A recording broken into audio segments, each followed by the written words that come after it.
Jimmy Butler and the Miami Heat are probably having one of the best seasons of the 2020. Everyone looks at Jimmy Butler and say, oh man, this guy is him. He's Jimmy Butler, blah, blah, blah. But nobody wants to give the Heat their credit, like, at all. Every single series this playoffs, the Heat have been the underdogs. They were the underdogs when they played the 1 seed Bucks, beat them in 5. They were the underdog when they played the Knicks. I think they were like the 4th, 5th seed, beat them in 6.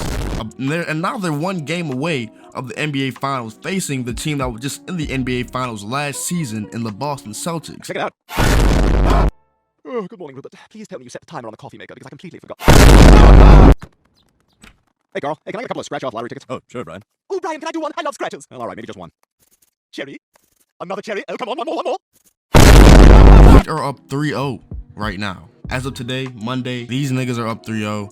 And honestly, we don't give these niggas enough credit. Now, going back to the regular season, the Miami Heat weren't any crazy regular season team. They didn't have a long stretch of games where they won buku games or where they were the 1 seed, 2 seed, 3 seed. The Miami Heat never surpassed the 6th seed in the Eastern Conference at all this season. Their ceiling was the 6th seed. But then they ended up falling to the 7th seed, which meant they were in the play-in. You do know that they played the Hawks in the first play-in game in Miami, ended up losing to them. And after that, they played the Bulls, and they ended up beating the Bulls. After they played the Bulls, they went to face the 1 seed in the Eastern Conference, which was the Milwaukee Bucks. The 1st seed with the greatest player, in my opinion, the greatest player in the NBA right now, Giannis Antetokounmpo. Beat that nigga in 5. Also, they lost Tyler Hero in the first game. They have yet to put Tyler Hero back into the game because he broke his hand. He broke his fucking hand in the first goddamn game of the playoffs. And they still beat the Bucks in 5. Then after they beat the Bucks in 5, they went on to play the New York Knicks, who I think is a flunky ass team, by the way. You know what I'm saying? But we ain't gonna get into that today. They beat the Knicks in 6. You beat the 1 seed, you beat the 4 seed, and now you're playing the 2 seed, I'm pretty sure, in the Boston Celtics. You're up 3-0 on the Boston Celtics, my nigga. You're a 1 win away from going to the NBA Finals. No one is talking, no one's giving this team enough credit, bro. Because you have to really dig deep and to look at kind of how this season went for them. Miami Heat was first in games missed due to injuries. The Miami Heat have 260 games missed due to injuries, bro. I don't think y'all understand how crazy that is. I can't get into all the details about who missed how many games. I don't really feel like it because it doesn't really fucking matter. Any team missing 260 games out of their respective roster, that is insane. And to say that this team is literally 1 win away from the NBA Finals is remarkable. It honestly is. Because I take it from someone who's witnessed their team struggle with injuries. You know what I mean? I'm a Pelicans fan. Y'all should know this by now. I'm a Pelicans fan, and we've been struggling with injuries all season. Actually, we had less injuries than the Miami Heat, because like I said, the Miami Heat are first. The Pelicans are 3rd in games missed. Lost to the Hawks in the first playing game, beat the Bulls, then beat the Bucks, Knicks, and now they're 1 win away from the NBA Finals. And we all talk about, like I said, Jimmy Butler, but Jimmy Butler has been playing pretty OD basketball, I'm not gonna fucking lie. And if you a real hoop fan, y'all know Jimmy Butler does this thing like a switch, just flips come playoff time. And I'm gonna read y'all these stats, and y'all gonna drop, but y'all see this shit. So Jimmy Butler in the regular season was only averaging 22.9 points per game.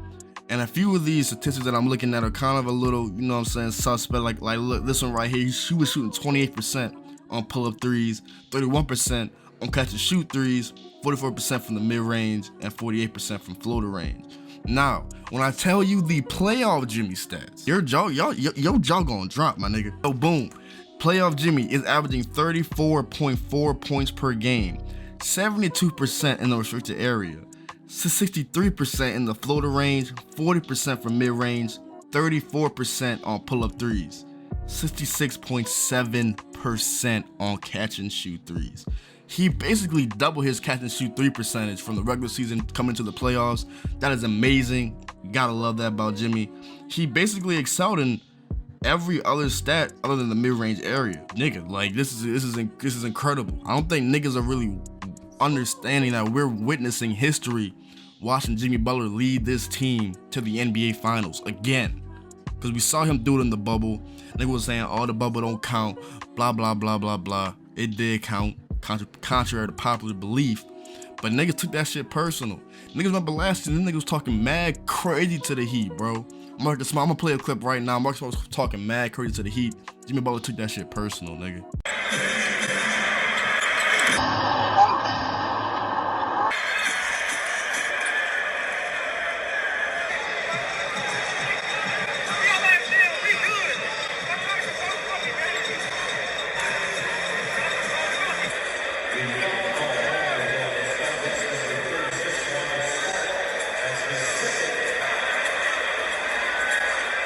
Butler has been going off, don't get me wrong, but I feel like we should be giving more attention to the role players. Caleb Martin, who's been actually really good the entire playoffs. He's averaging 12, 5, and 2. You know, that might not sound crazy, but given the splits, he's shooting 56% field goal percentage, 41% from 3, 80 free throw percentage. That's not too bad, especially considering the nigga's averaging like fucking 20-something points, or damn near 20 points in the conference finals. This nigga went undrafted. Then getting consistent PT in the playoffs, in the conference finals, and then playing well. That's some shit you can't make up, bro. You gotta get Pat Riley his props. Because Caleb Martin has been playing great. Max Strus has been playing great. He's also averaging like 12 points, 4 rebounds, 2 assists. His splits are pretty good too. 41% field goal percentage, 38% from 3, and 90 free throw percentage. Really good out of him. Speaking of role player, I don't really want to call Kyle Lowry a role player now, but you know, he is. Niggas don't really want to talk about it. You know, he's a little bit washed. He's just cool. He's averaging like 9 points, but he did come up big for the Heat in the start of the playoffs. He kind of slowed it down a little bit. You know what I'm saying? But I forgot to mention, look at Gabe Vincent dropped fucking 29 points last game.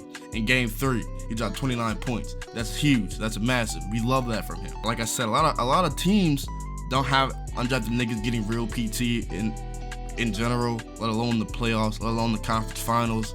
So to say that the Heat are running, 3, 4 undrafted niggas, and they're getting good PT and they're getting good quality minutes, and they're not bad undrafted niggas either, it's crazy to think about. And it's also crazy to think about that Caleb Martin was once waived by that bald ass nigga in Charlotte, which is crazy to me, because they sat up here and said, you know what, Caleb is between you and your brother Cody. We're gonna go with Cody. We're gonna retain Cody, and we're gonna cut you. Look how that turned out. No disrespect to Cody Martin. I fuck with Cody Martin. He's just a little bit injury prone, but I mean, hey, injuries suck. Trust me, I know, nigga. And Tyler Hero, Boy Wonder, their golden boy, has quite literally played 19 minutes throughout the entire fucking playoffs this season. It's wild to think about because they're playing so well. My issue is, where do you put him at when he's healthy? They said he's supposed to be estimated to return around June 2nd. I can't remember how much time they have left from the end of the conference finals for the East and the West to the finals time. I know there's like a little gap there. Just to give time for teams to prepare, obviously. I don't know how long it's going to be though. I know that there's a gap between games as well. But regardless, if Tyler Hero was able to come back to play at least 1, 2, however many games of the NBA Finals, where do you put him at? Because your team has been playing great basketball. Like I said, you knocked out the 1 seed, the 4 seed, and the 3 seed, or the 2 seed. I forgot where the Celtics rank. I keep forgetting. Don't even fucking worry about it, my nigga. Tyler Hero not sad. Let's be real. Tyler Hero not sad. So where do you put a player of that caliber when your team is already playing good? Do you really want to risk messing up that entire chemistry, that entire offense, that entire game plan you have been cooking up, and it's been working, just to add your golden boy back? That's my issue. This is one of the greatest seasons I've ever personally watched. It's up there with the 73-9 Warriors or whatever the fuck them niggas finished. That was probably the greatest team I've ever witnessed, but this Heat team not too far behind them, bro. This Heat team ain't too far behind because they've been the underdogs the entire season. They was getting written off the entire season, and now look at them, bro. 1 win away from the NBA Finals. Proud Jimmy Butler fan. I'm happy for Jimmy. I'm happy for my Heat fans. I'm happy for y'all, bro. Y'all deserve this. This is gonna be a really good NBA Finals. That's all I gotta say.